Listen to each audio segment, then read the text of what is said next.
భార్యాభర్తల బంధం ఎక్కువ, డబ్బు ఎక్కువ. కట్నం తెస్తే రా, లేదంటే పో. అమ్మా నాన్నకి హాస్పిటల్లో చూపిస్తే డబ్బులు అయిపోతాయి, ఇంకేముందిలే, అయిపోయింది కావాలి పని, అన్ని బాధ్యతలు అయిపోయిందిగా, పంపించేద్దాం. అమ్మ బాబోయ్, ఇప్పుడు బ్యాంకులో ఉన్న డబ్బులు తీను.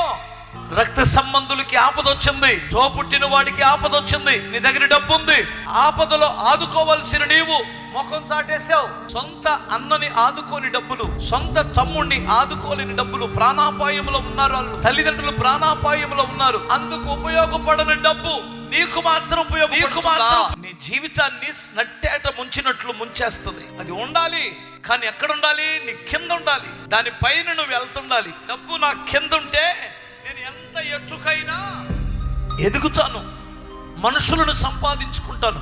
డబ్బు నా తల మీదకి వస్తే నా నాశనాన్ని నేను కొని తెచ్చుకుంటాను. అందుకే డబ్బు చెప్పాడు, ధనాపేక్ష సమస్త కీడులకు మూలము.